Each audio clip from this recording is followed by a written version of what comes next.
In diesem Video soll es um die ausländische Fahrerlaubnis gehen, wie lange darfst du damit fahren und was musst du dafür tun, um diese umzuschreiben.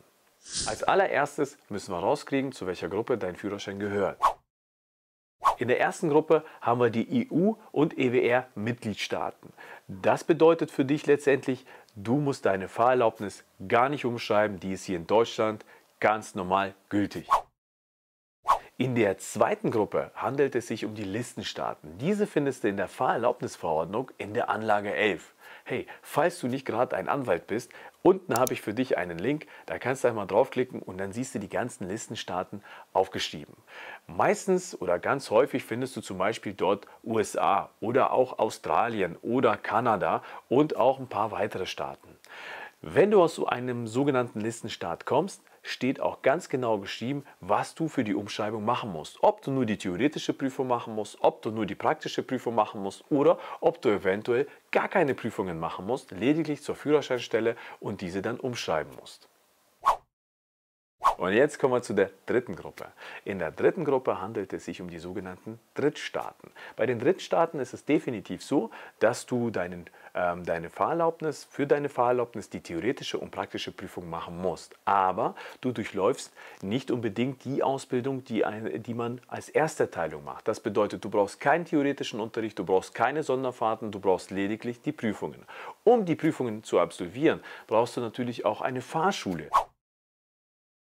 In der Fahrschule wird man dir dann natürlich helfen, einen Antrag zu stellen. Für deinen Antrag benötigst du folgende Sachen. Einmal die Erste Hilfe, einmal den Sehtest, biometrisches Foto, einen gültigen Ausweis, eine Meldebescheinigung, dass du hier lebst, mit dem Hauptwohnsitz in Deutschland praktisch und deine ausländische Fahrerlaubnis. Bei der ausländischen Fahrerlaubnis muss man jetzt gucken, ob man da noch eine Übersetzung hinzufügen muss oder nicht. Das entscheidet auch mal die Führerscheinstelle. In der Regel ist es aber so, dass wenn dein Führerschein in englischer Sprache ausgestellt wurde, dann braucht man diese nicht. Sollte die Führerscheinstelle nach einer Übersetzung für deine Fahrerlaubnis verlangen, dann kannst du sie in der Regel nachreichen.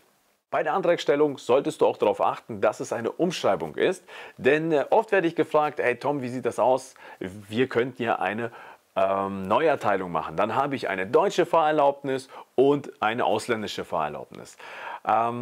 Meine Sicht dazu ist, ich denke, wir befinden uns da bestimmt nicht im rechtlichen Rahmen, wenn wir sagen, dass wir hieraus eine Neuerteilung machen. Zum anderen ist es auch so, und das ist auch meine Empfehlung an dich, wenn du eine Neuerteilung machst, dann hast du auch wieder die Probezeit.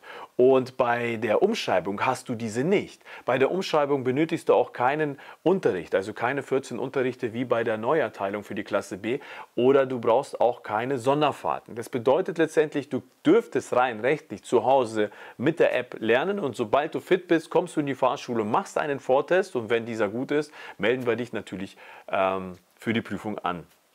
So ist es halt bei uns. Sicherlich können wir uns darüber streiten, weil ganz häufig höre ich auch immer, ja, aber der Umschreiber dürfte sich rein rechtlich auch sofort für die theoretische Prüfung anmelden lassen, so wie für die praktische Prüfung. Ja, das stimmt. Aber ganz ehrlich, um eine reelle Chance zu haben, zu bestehen bei der Theorie, muss man lernen. Das gilt auch für die Praxis. Um zu bestehen, benötigst du auf jeden Fall ein paar Übungsstunden. Denn die Mentalität in Deutschland ist definitiv eine andere wie in vielen anderen Ländern. Aus meiner persönlichen Erfahrung ist es für jeden sinnvoll, Übungsstunden zu nehmen. Wie viele Übungsstunden hängt natürlich von jedem Einzelnen ab. Das heißt, wie schnell lerne ich und wie viel Vorerfahrung, wie viel Vorwissen bringe ich mit. Ganz häufig werde ich auch gefragt, was passiert mit den anderen Klassen auf meinem Führerschein?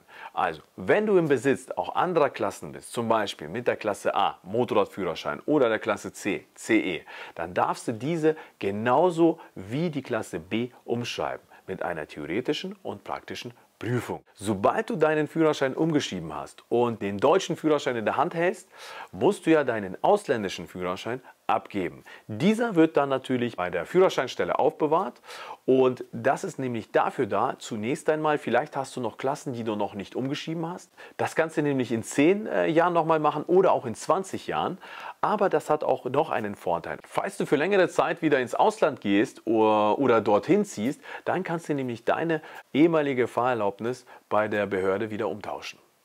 Grundsätzlich musst du bei der Umschreibung darauf achten, dass dein Führerschein noch gültig ist, dass es kein Lernführerschein ist aus dem Ausland, dass du deinen Führerschein nicht wegen irgendwas verloren hast oder entzogen bekommen hast und vor allem, dass du das Mindestalter in Deutschland erreicht hast, beziehungsweise 18 Jahre alt bist. Wir fassen zusammen. Die Fahrerlaubnis kannst du jederzeit umschreiben. Aber fahren mit deiner ausländischen Fahrerlaubnis darfst du hier nur ein halbes Jahr, danach nicht mehr. Es sei denn, du hast es schon umgeschrieben. Dann stellen wir noch die Eignung fest. Das bedeutet, ist dein Führerschein überhaupt geeignet, um diesen umzuschreiben? Dann stellst du deinen Antrag und sobald er genehmigt ist, bestehst du die Prüfungen. Dann haben wir alles geschafft. Ich hoffe, dieses Video hat dir deine Fragen beantworten können und vielleicht sieht man sich wieder. Denk dran, abonnieren, wir freuen uns.